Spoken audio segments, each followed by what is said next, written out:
우주세기 79년 12월 16일 지구연방 병기개발부 화력지원용 모빌슈츠 제식 체형평가 중간보고. 우리 지구 연방군은 V작전을 통해 개발된 건담의 운용 데이터로부터 양산형 모빌슈츠 짐을 개발, 곧바로 실전에 투입했습니다. 또한 건담 이전에 개발된 건탱크는 설계를 양산에 적합하도록 변경하여 극동방면군 등의 지상 부대에서 시험 운용되었으나 실전성에 대한 평가가 좋지 않아 대량 생산은 보류된 바 있습니다. 한편 화력지원용 모빌슈츠 건캐논의 설계는 두 가지 형태로 양산 시험을 실시하였습니다. 중장갑과 중거리 포격 능력을 갖춘 실험기의 특징을 살린 양산형 건캐논과 이미 양산이 개시된 짐의 일부 부품을 환장하여 화력 지원 기능을 추가한 짐 캐논이 그것입니다. 우리 병기 개발국은 두 가지 기체를 소량 생산, 이후 실전을 통한 양산형 체형 평가를 실시하였고, 결론적으로 전반적인 성능은 양산형 건캐논이 훨씬 우수했으나 짐 캐논은 이미 양산 중인 짐과 동일한 부품을 60% 공유하기 때문에 생산 비용 등 현실적인 측면에서 짐 캐논을 양산하는 것이 합리적일 것으로 보입니다. 자세한 데이터는 후면 첨부하였으며 후일 있을 대규모 우주전에 대비하기 위해 화력 지원용 모빌슈츠의 양산을 최대한 빨리 시작해야 할 것입니다. 우주세기 79년 12월 16일 지구연방 병기개발부.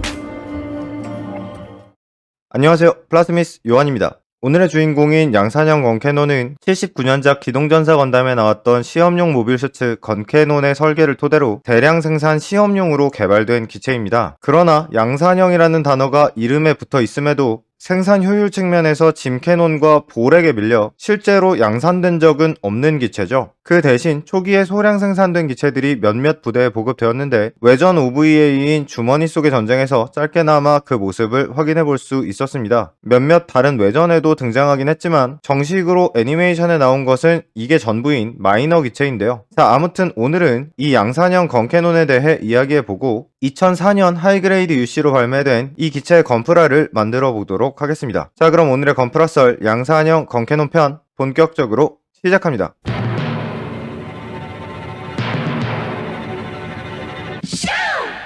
건담 시리즈 중에는 메카닉물 치고 액션씬의 비중이 적은 작품이 꽤 많은데 이 주머니 속의 전쟁은 그 중에서도 특히나 모빌슈츠 전투씬의 비중이 아주 낮은 작품입니다. 그 대신 짧지만 인상적인 장면이 많이 나오긴 하지만 주역기인 건담 NT1조차도 따지고 보면 몇 장면 안 나왔을 정도죠. 그래서 대부분의 조연급 기체들의 분량이 완전 처참한 수준인데 그 중에서도 이 양산형 건캐논이야말로 진짜 최고로 안습한 분량을 가지고 있습니다. 그래도 뭔가 활약 비슷한 걸 하는 모습이 나왔거나 그게 아니면 얼굴 클로즈업이라도 당겨준 다른 기체들과 달리 이 친구는 등장하자마자 뒷모습인 상태로 캠퍼의 산탄에 맞은 다음 연기를 토해내며 멀어지는 모습이 나오는데 이게 등장씬의 전부입니다. 지난주에 다뤘던 릭돔 쯔바이는 나중에 스타더스트 메모리에라도 다시 나왔는데 얘는 주머니 속의 전쟁 말고 다른 우주세기 애니메이션에 일절 나온 적이 없으니 최고 불쌍한 모빌슈츠라고 할 수 있겠는데요. 0080 기체들은 뭐 워낙에 다른 작품에 출연하는 일이 별로 없긴 하지만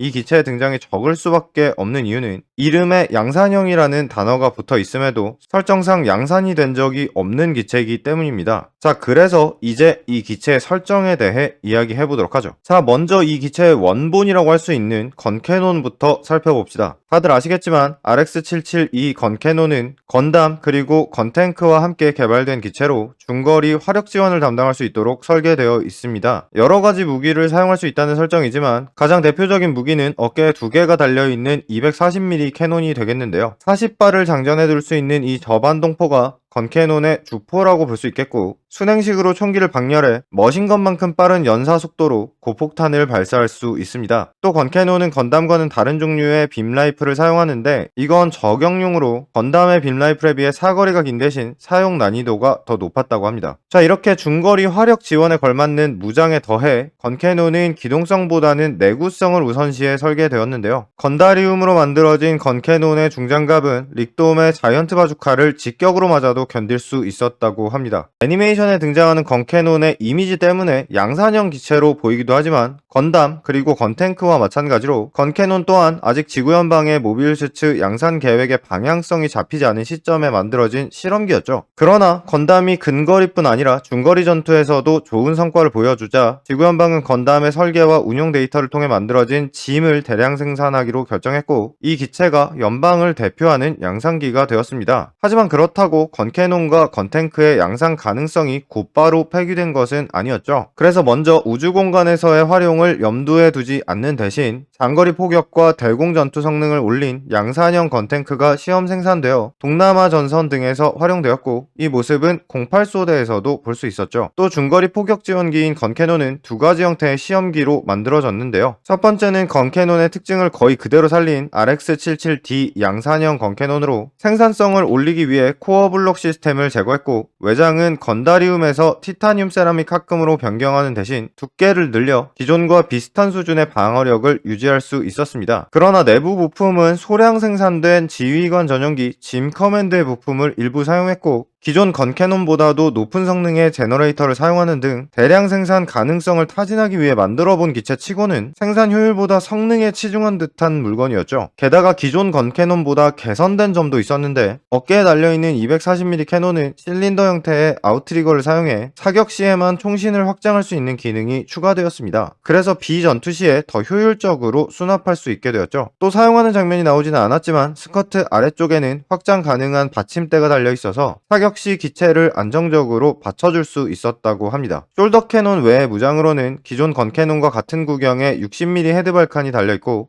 주머니 속의 전쟁 설정에서는 홀리필드사의 90mm 불법 기관총을 사용하는 것으로 되어 있는데요. 외전 게임인 기렌의 아망은 게임의 특성상 정사 취급을 해주기는 어렵긴 하지만, 여기에서는 이 기체가 빔 라이플을 사용할 수 있었기 때문에 아마 이 양산형 건캐논은 빈병기도 사용할 수 있기는 있는 것 같습니다. 아무튼 이 양산형 건캐논은 운용 데이터 수집을 위해 소량 생산되어 몇몇 부대에 배치되었는데요. 아무래도 애니메이션인 주머니 속의 전쟁에 등장했던 그레이 팬텀 소속기가 대표적이겠고, 그 외에는 기동전사 건담 외전, 콜로니가 떨어진 땅에서의 주역, 화이트 딩고 부대가 사용한 푸르스름한 기체와 춤추는 검은 사신이라는 별명과 짐스나이퍼2를 타는 에이스 파일럿으로도 유명한 리드 울프의 검은색 양산형 건캐논 정도가 유명합니다. 자, 그리고 이 양산형 건캐논과 대비되는 또 하나의 양산형 기체가 짐 캐논이 되겠는데요. 짐 캐논은 이미 양산되고 있는 짐의 부품을 대거 활용했지만 오른쪽 어깨에 건캐논과 같은 240mm 캐논을 장착한 바리에이션 기체입니다. 이미 양산되고 있는 짐의 부품을 활용한 만큼 아무래도 생산 효율은 이쪽이 훨씬 좋았기 때문에 지구 연방은 양산형 건캐논의 양산 계획을 폐기하고 그 대신 짐 캐논을 중거리 포격 양산기로 결정하게 됐죠. 자, 그러나 1년 전쟁 기간 동안 생산된 짐 캐논은 겨우 58대 뿐으로 이 기체 역시 양산이 됐다고 하기에는 생산량이 너무 적은데요. 이것은 주요 전장이 우주로 옮겨간 1년 전쟁 후반에 180mm 저반동 캐논을 탑재하고 있어서 중거리 화력 지원 임무를 수행할 수 있었던 모빌포드 볼이 이미 대량 생산돼 있었기 때문입니다. 물론 볼은 약해 빠진 기체의 대명사이긴 하지만 그 대신 짐 한 대를 생산하는 비용으로 볼을 4대나 뽑아낼 수 있을 만큼 압도적인 생산 효율을 자랑했고, 움직이는 관짝이라는 멸칭을 가진 것에 비해서는 성능도 나쁘지 않았습니다. 무엇보다 사이즈가 작았고 중량 대비 추진력이 높아 가속 능력도 좋았기 때문에 일반적인 모빌 수체에 비해서 피탄율이 매우 낮았죠. 게다가 열액 반응로 대신 연료전지를 사용했기 때문에 전투 후에 제너레이터를 냉각해줘야 하는 모빌 수체에 비해 정비도 훨씬 쉬웠습니다. 자, 이런 볼은 짐보다도 빨리 양산과 보급이 이루어져 있었기 때문에 각 기체의 성능보다 물량전을 선호했던 1년 전쟁 당시의 연방군은 신규 포격 지원기의 양산을 취소하게 된 거겠죠.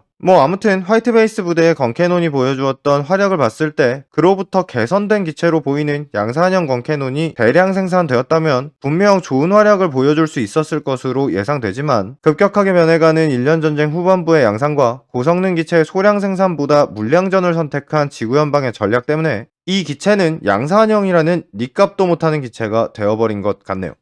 자, 이 양산형 건캐논의 건프라는 애니메이션의 공개와 함께 발매된 구판으로는 나오지 않았고 2004년 하이그레이드 UC로 딱 한 번 발매된 것이 전부입니다. 그래도 조형이 잘 나온 편이고 숄더 캐논에 아웃트리거 가동 기믹이 재현되어 있는 등 다행히 이 정도면 꽤 괜찮게 나온 제품이었죠. 다만 하이그레이드 UC 1번 제품이었던 건캐논에 비해 약간 아쉬운 가동성을 가지고 있었고, 설정상 골반부에 달려있는 확장형 지지대 기믹이 구현되어 있지 않다는 점이 아쉬웠습니다. 그리고 이 건프라는 9년 후인 2013년 생로리 한정판으로 화이트 딩고 부대 사양이 발매되었는데요. 일반판과는 사출색이 달라진 짐과 양산형 건캐논이 함께 들어있는 합본 제품이었고, 화이트 딩고 부대 마크 등의 마킹실과 게임에 나왔던 육전형 기체의 옵션 무장이 포함된 제품이었습니다. 양산형 건캐논 일반판에서는 흰색 부품에다가 스티커를 붙여줘야 했던 바이저 부품이 클리어 부품으로 변경되었다는 소소한 장점이 있었지만 추가로 들어있는 옵션 무장은 건캐논과는 호환되지 않고 짐 쪽에만 사용할 수 있었기 때문에 양산형 건캐논만 보면 일반판과 큰 차별점을 가진 제품은 아니었죠. 자, 그래서 이제 2004년 일반판으로 발매된 하이그레이드 UC 양산형 건캐논을 조립해 보도록 합시다. 박스 아트에는 양산형 건캐논이 숄더 캐논을 쏘는 장면이 그려져 있습니다. 전에 짐 스나이퍼 2편에서 어깨에 숫자 3이 함선 넘버가 아닐까 추측했었는데 같은 함에 실려있는 얘는 6이라고 써있는 걸 보니까 그냥 기체 번호였나 보네요. 자, 다음으로 런너를 봅시다. 먼저 붉은색 런너에는 외장 부품들이 포함되어 있는데요. 디자이너인 이즈부츠 유카타 특유의 구멍 디테일이나 팔다리의 양각 몰드가 잘 표현되어 있는데요. 다만 입체적인 백팩 부분은 다소 과하게 부품을 쪼개놓은 느낌입니다. 아마도 이게 발매된 2004년에 하이그레이드 UC에다가 슬라이드 사출을 적극적으로 사용하기는 어려웠을 테니 그 대신 부품을 조각조각 사출했던 것이었겠죠. 자, 다음으로 시스템 사출된 런너에는 빨간색으로 나온 외장 부품과 머리에 사용되는 흰색 부품, 노란색 색분할 부품, 그리고 진회색 부품들이 포함되어 있습니다. 아웃트리거 기믹이 들어간 숄더 캐논 등 전반적으로 퀄리티는 괜찮은데 머리 바이저가 클리어 부품이 아닌 게 좀 아쉽네요. 그래도 어쨌든 분할이 돼 있으니 부분 도색하기에는 편하겠습니다. 또 외장 무기는 불법 머신건 하나만 들어있는데요. 이 부품의 조형은 같은 해 발매된 짐 커맨드 콜로니 타입에서 재활용되었고 한참 뒤에 나온 짐 스나이퍼 2에 들어있는 것과는 손잡이 부분 조형이 약간 다릅니다. 다음 런너에는 관절과 손 등의 부품이 들어있는데요. 시스템 사출된 런너에 있던 진회색 부품들에 비하면 갈색빛이 돌고 약간 밝은 색으로 나와 있습니다. 백팩 부분에도 구멍 몰드가 들어가 있는 걸 볼 수 있고 모자 창 부분에는 지구연방 마크가 양각으로 새겨져 있습니다. 요즘 나오는 제품 중에는 이런 작은 부분까지 색분할해주는 경우가 있지만 이 시절엔 양각 몰드라도 들어가 있으면 뭐 다행이었죠. 마지막으로 스티커는 호일실 한 장이 들어있는데요. 불투명하게 사출된 바이저에 붙여줄 초록색 스티커와 마킹에 사용되는 것들이 포함되어 있습니다. 이마에 붙여주는 지구연방 마크가 특이하게 나와 있는데 의외로 양각 몰드 위에 붙여놓으면 그럴듯해집니다. 그 부분 외에도 마치 풋볼용 헬멧을 쓰고 있는 듯한 턱 부분이나 이마에 달린 헤드발칸 그리고 뒤통수의 안테나 등 양산형 건캐논의 머리 조형이 입체적으로 표현되어 있고요. 바이저가 스티커인 건 물론 아쉽지만 보기에 느낌이 나쁘지는 않네요. 몸통 부분은 일단 작은 부분들까지 색분할을 신경 써준 점이 좋습니다. 다만 백팩의 노란 부품 가운데는 원래는 검정색인데 여기 붙일 스티커조차 넣어주질 않아서 저는 그냥 검정색 아크릴로 부분 도색을 해줬습니다. 그리고 숄더 캐논의 아웃트리거는 이 제품의 가장 특징적인 기믹이라고 할 수 있겠는데요. 실제로 이런 식으로 가동되는 무기가 있는지는 잘 모르겠지만 어쩐지 실감나는 디자인이라는 느낌이 드네요. 다음으로 골반 부분도 여러가지 몰드가 디테일하게 들어가 있는데요. 다만 코드피스의 노란색 부분은 스티커 땜빵이고 아래쪽에 달린 지지대는 조형은 되어 있지만 가동 기믹은 없다는 게 아쉽습니다. 또 스커트 가동은 프론트와 사이드가 따로 움직이는 일반적인 형태가 아닌 사이드 스커트 절반이 프론트 스커트와 함께 벌려지는 구조로 하이그레이드 UC 1번 건캐논의 가동 방식을 답습하고 있습니다. 오므렸을 때 모양은 예쁘지만 가동 방식 자체는 호불호가 갈릴 수 있겠는데요. 참고로 2015년 발매된 건캐논 리바이브 버전은 프론트와 사이드가 따로 움직이는 일반적인 구조로 변경되었죠. 자, 다음으로 팔 부분은 90도까지 굽혀지는 평범한 가동성을 가지고 있지만 원통 형태의 직각 몰드가 들어간 재미있는 디자인이 잘 나와 있습니다. 어깨 안쪽의 구형 관절은 가동에 따라 접혀지는 듯한 기믹이 들어가 있는데 장갑을 씌우면 어차피 보이질 않아서 있으나 마나한 기능이라는 느낌이 드네요. 다리 부분은 90도에 약간 못 미치는 무릎 가동률을 가지고 있습니다. 게다가 골반 부분 회전이 안 되고 그 대신 무릎 부분이 회전할 수 있게 나와 있는데요. 이것 때문에 특정 포즈를 취하면 무릎이 탈구돼서 돌아간 느낌이 듭니다. 그래서 개인적으로 이 다리 구조는 별로 마음에 안 드네요. 마지막으로 불법 머신건은 별도 기믹 없이 무난한 조형으로 나와 있는데요. 짐 스나이퍼 2에 들어있는 불법 머신건과 다르게 여기에는 손잡이에 고정형 조인트가 없습니다. 그래서 총 잡는 손 부품에 쥐어주면 약간 덜렁거리기는 하는데 다행히 뭐 크게 문제가 될 정도는 아니네요. 자, 이렇게 하이그레이드 UC 양산형 건캐논을 만들어 보았습니다. 무엇보다 특징적인 저반동 캐논에 재미있는 기믹을 넣어줬고 전반적인 조형 퀄리티가 좋은 편이라서 비록 건프라가 나와 있는 건 이거 하나뿐이지만 이 정도면 합격점을 줄 수 있는 제품이 되겠는데요. 그나저나 이 기체는 양산형이라는 이름을 달고도 양산되지 못했다는 설정을 가지고 있는데 건프라까지 딱 한 번만 나와서 설정으로도 건프라로도 양산형이라는 니값을 못하는 비운의 기체가 돼버렸네요.